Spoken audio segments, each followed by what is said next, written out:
माननीय श्री ऑनरेबल श्री मुजीबुल्लाह खान, श्री मुजीबुल्लाह खान जी 15 मिनट। धन्यवाद उपाध्यक्ष महोदय। आपके और स्पीकर हैं, हम चेक करवा सर। चेक करा, प्लीज चेक करा। यहाँ 6 मिनट रखा हुआ है, प्लीज। मुझे धन्यवाद प्रस्ताव पर बोलने का मौका दिया, इसीलिए मैं आभारी हूं।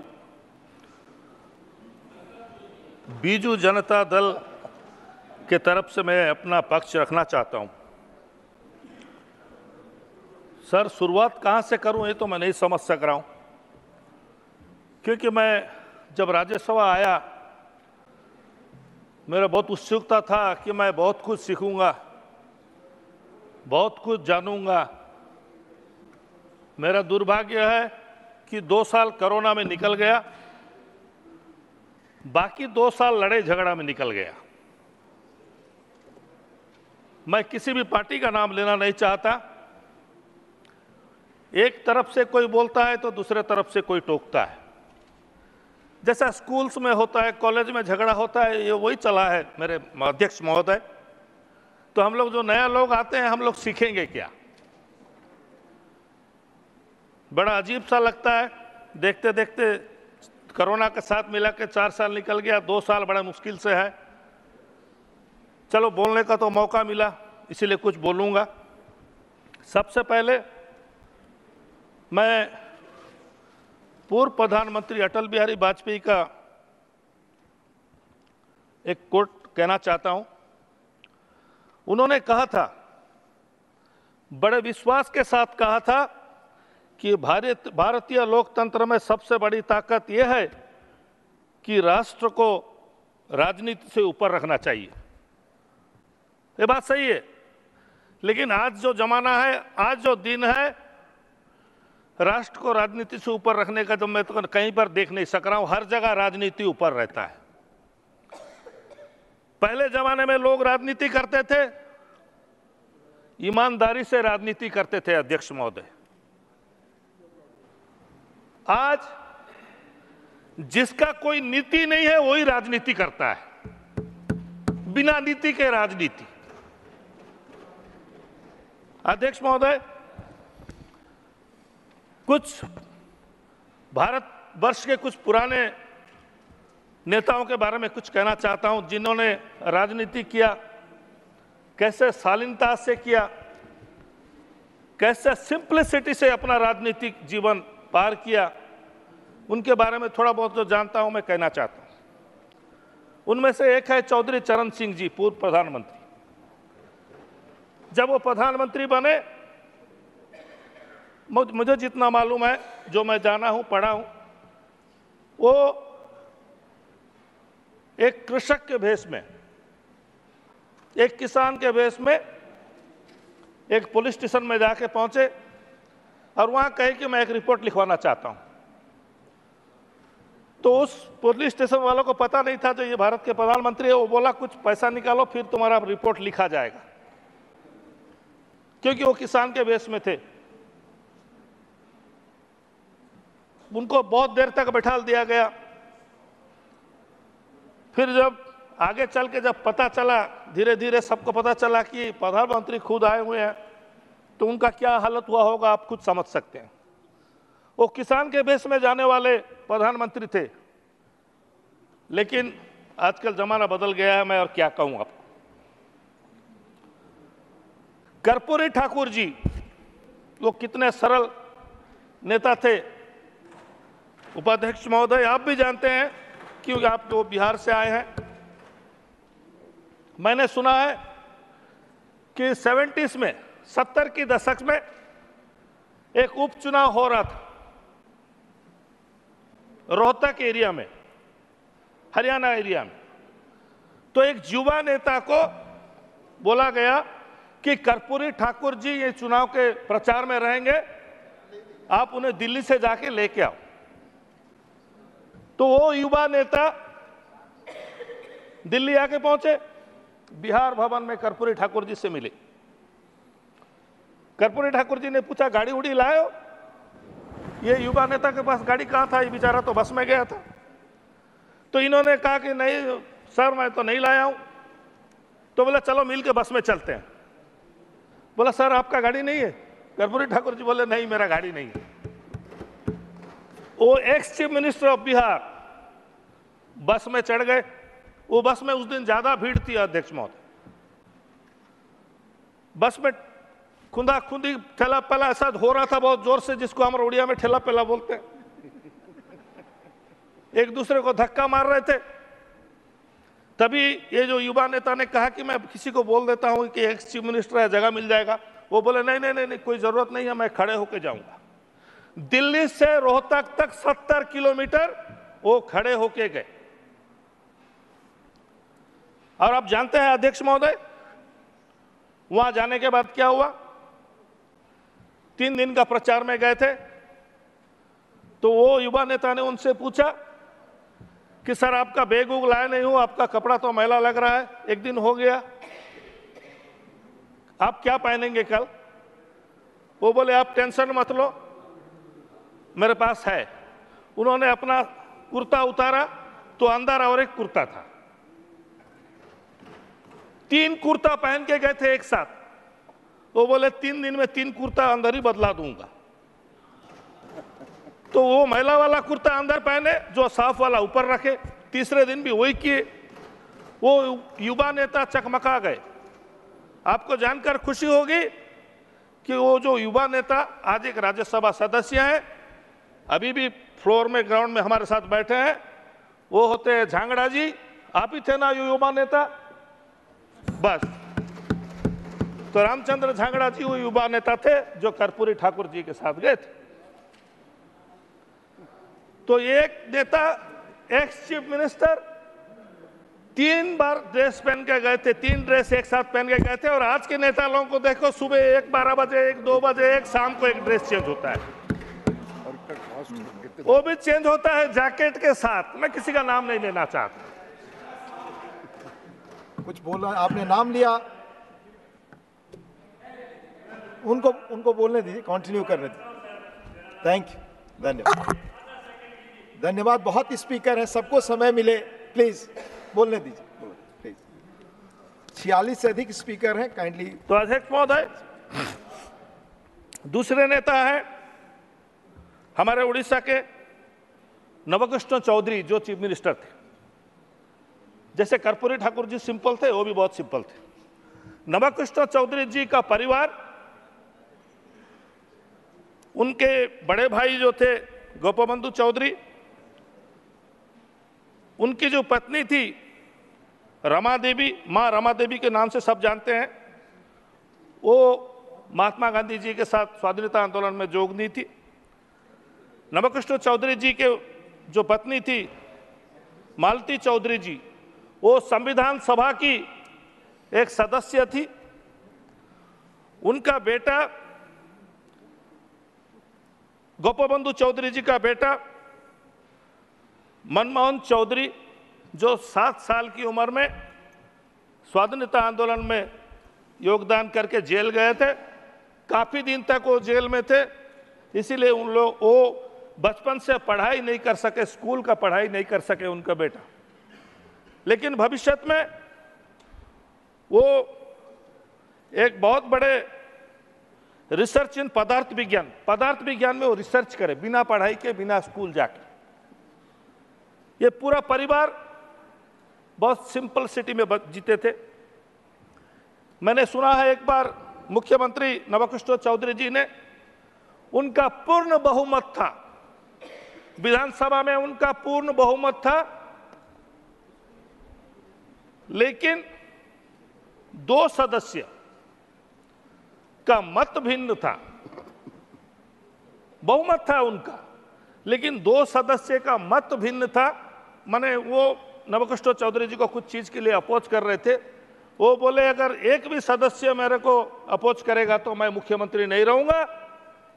और उन्होंने मुख्यमंत्री पद से इस्तीफा दे के एक लोकल बस में बैठ के, अनुगुल एक जगह है, एक जिला है हमारे उड़ीसा में, वहां बाजी राउत जो स्वाधीनता सेनानी थे, सबसे कम उम्र के, बाजी राउत के बारे में शायद बहुत से लोग जानते हैं, जो अंग्रेजों को नैया पार कराने के लिए राजी नहीं हुए, इसीलिए कम उम्र में उनको शहीद होना पड़ा था। वो बाजी राउत जी के नाम में एक आश्रम है, उस आश्रम में जाके वो अपना बच्चे लोगों को पढ़ाने का काम किए। चीफ मिनिस्टर पोस्ट छोड़ के, चीफ मिनिस्टर पोस्ट छोड़े थे। जमाना बहुत बदल गया है अध्यक्ष महोदय। तब उनका बहुमत था, लेकिन वो मुख्यमंत्री पद छोड़ दिया। आजकल जमाना ऐसा हो गया है, बहुमत रहे ना रहे, वो पद छोड़ने के लिए कोई राजी नहीं। हर जगह ऐसा होता है अध्यक्ष महोदय। मैं किसी एक पार्टी के बारे में कहना नहीं चाहता। अगर बहुमत नहीं है तो जुगाड़ में लग जाते हैं, इसको तोड़ो, उसको फोड़ो, इसको भागो, उसको दौड़ाओ। बड़ा अजीब सा लगता है, ये देख देख के अजीब सा लगता है अध्यक्ष महोदय कि आज सोचिए, आप एक विपक्ष का नेता खड़े होकर भाषण दिया, सरकार के विरोध में बोला, अपना पक्ष रखा, जोरदार बोला, हमने सब ताली बजाए। जब हम बाहर निकल के जाते हैं, मीडिया के सामने वो नेता बोलता है मैं इस्तीफा दे दिया हूं। अरे भाई, आप तो अभी थोड़ा देर पहले बोल रहे थे, सत्ता पक्ष के विरोध में बोल रहे थे, अभी इस्तीफा क्यों दिए? पता नहीं इसी के अंदर क्या सेटिंग हो गया, वो इस्तीफा दे दिए। बहुत सा केस ऐसा है अध्यक्ष महोदय, बहुत से राज्य के विधानसभा में ऐसे होता है, बहुत से हमारा पार्लियामेंट्री में भी ऐसी होता है। बहुत से नेता एक पार्टी में मुख्यमंत्री का पद पाने वाले भी नेता, मुझे बड़ा अजीब लगता है अध्यक्ष महोदय। एक पार्टी का सदस्य होने के नाते मैं कहना चाहता हूं कि मुझे एक पार्टी, मेरा बीजू जनता दल, मेरे नेता नवीन पटनायक मुझे राज्यसभा भेजे हैं, अपर हाउस भेजे हैं, तो मैं उसका सम्मान करता हूं, मेरा पार्टी का सम्मान करता हूं, मेरे नेता का सम्मान करता हूं। तो मेरा दिल कभी नहीं कहेगा कि मेरे नेता को छोड़ के मैं कहीं जाऊं। लेकिन जो नेता मुख्यमंत्री होने के बाद एक पार्टी की तरफ से, बहुत से नेता, ऐसा आपको नाम नहीं बताना चाहता, बहुत से नेता है, अरे भाई उससे बड़ा पोस्ट तुमको और पार्टी क्या देगा? एक मुख्यमंत्री का पद दिया, उससे ज्यादा और क्या देगा आपको? आप छोड़ के चले जाते हो दूसरा पार्टी में। अभी क्यों जाते हो ये तो भाई वही बता सकते हैं, वो जो छोड़ के जाता है वही बता सकता है कि मजबूरी में गया, डर के गया, कि वो इंसान लालच में गया। कुछ तो एक बात हुई होगी, कुछ तो एक हुई होगी। जैसा कि फिल्मों में होता है, फिल्मों में क्या होता है, कोई भी विलन बच्चों को किडनैप कर लेता है अध्यक्ष महोदय, क्योंकि मैं फिल्म लाइन से आता हूं, इसी तरह अच्छी तरह बोल सक रहा हूं। बच्चों को किडनैप करते हैं, हम लोग जो पिक्चर में देखते हैं, वो बोलते हैं एक काम तुम करो या फिर तुम्हारे बच्चों को मार देंगे। 15 मिनट हो जाएगा ना। तो मजबूरी से जो हीरो रहता है वो सरेंडर कर जाता है, या फिर वो इंसान को लालच दिया जाता है कोई भी चीज का हो, तब वो सरेंडर कर जाता है या चेंज करता है। तो या तो डर से या भर से, भर से मतलब भरने वाला, वो पैसा भरे, सोना भरे, दौलत भरे, कुछ भी भरे, भर से या डर से, ये दो चीज की वजह से ही आदमी अपना जमीर तक बेच देता है, अपना ईमान बेच देता है। तो करे तो क्या करें हम लोग? मैं बचपन से राजनीति में इसलिए हूं कि मेरा परिवार सब राजनीति में थे। मैं जब राजनीति में, बचपन से मेरा आग्रह था, अध्यक्ष महोदय, चेयरमैन साहब आज आ गए हैं, बहुत अच्छा लगा मुझे। तो राजनीति में मेरा आग्रह था, इसीलिए मैं चाहता था बड़े बड़े नेता से कैसा मिल सकूं। बड़े नेता से कैसा मेरा जान पहचान होगा। छोटेपन से, बचपन से आदत था। मैं जब छोटा था बीजू बाबू से मिला था, क्योंकि मेरे पिताजी बीजू बाबू के साथ काम करते थे। मैं बचपन में बीजू पटनायक के साथ मिला था। मुझे बहुत खुशी लगा बीजू पटनायक जैसा नेता से मैं मिला। सर मेरा 15 मिनट है सर। सर सिर्फ 7 मिनट गया सर, मैं देख के कर रहा हूँ sir, no problem. It is not reflecting correctly. Sir You 30 seconds left. Sir Round up. It's a good address. I will listen to it. Sir तो आज जब मैं एक ग्राउंड रियलिटी से, एक सरपंच से आकर राज्यसभा में पहुंचा, ये मेरा सौभाग्य है कि आप लोगों के पास आया, कुछ सीखने का मौका मुझे मिला, कुछ जानने का मौका मिला। मैं सरपंच था, सरपंच से सीधा राज्यसभा आया हूं, कभी चुनाव नहीं लड़ा, विधानसभा चुनाव मौका ही नहीं मिला मुझे। सरपंच से एक राजनेता के तौर पे आया। तो अध्यक्ष महोदय, आज जो हमारे राष्ट्रपति महोदय के धन्यवाद प्रस्ताव में जो बोल रहा हूं, उसमें एक लफ्ज था राष्ट्रपति महोदय ने, वो भी हमारे उड़ीसा से हैं, हम सम्मान करते हैं। हमारा सौभाग्य है कि भारत के राष्ट्रपति हमारे उड़ीसा से हैं। क्लियर मेजॉरिटी वाले सरकार, ऐसा कुछ राष्ट्रपति महोदय ने कहा था, लेकिन मैं जितना जानता हूं 2014 और 2019 में क्लियर मेजॉरिटी था। अभी क्लियर मेजॉरिटी नहीं है, अभी गठबंधन का सरकार है। Siri, round up. Sir 10 minutes, 10 seconds. Sir Please. Conclude.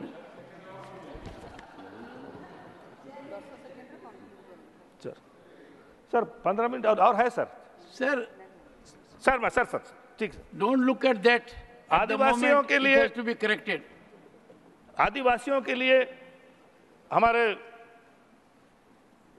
जो राष्ट्रपति जी ने अभिभाषण दिया था, लेकिन हमारे उड़ीसा में 162 ऐसे कम्युनिटीज हैं जिनको कि आदिवासियों में शामिल करना जरूरी है। उन लोग आदिवासी का जो बेनिफिट होता है उसको उन लोग प्राप्त करेंगे। और टोटल बजट सत्र में, टोटल बजट जो राष्ट्रपति महोदय का था, उसमें कहीं पर भी कोई जगह में भी माइनॉरिटी का Sri जिक्र नहीं था। A.D. Singh. तो उसका Please. मतलब Sri A.D. Singh. माइनॉरिटीज के बारे में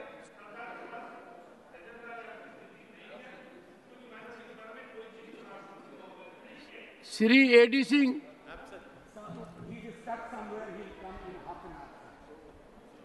Sir. One second. Professor Manoj Jha, for attendance in the house, for presence in the house at 1 p.m., this can hardly be a premise. Not present, Sri Ravi Chandra Vadiraju. Sir, You are not concluding. सभापति महोदय जी, 1 second, Vadiraju ji. एक ही चीज कहना चाहूंगा कि मेरे नेता नवीन पटनायक जी ने स्पेशल कैटेगरी स्टेट के लिए जो बहुत दिन से हम लोग उड़ीसा की तरफ से उठा रहे हैं, मैं उम्मीद करता हूं कि केंद्र सरकार उसमें ध्यान देंगे। और सबसे बड़ी बात जो ये है, अहिंसा जो शब्द है, जो महात्मा गांधी जी का शब्द है अहिंसा, उसको हमारे संविधान में, परम्बल में शामिल करने के लिए बहुत दिन से हमारा डिमांड है। इसीलिए मैं अनुरोध करूंगा कि अहिंसा शब्द को परम्बल में शामिल किया जाए। बहुत बहुत शुक्रिया, धन्यवाद सर।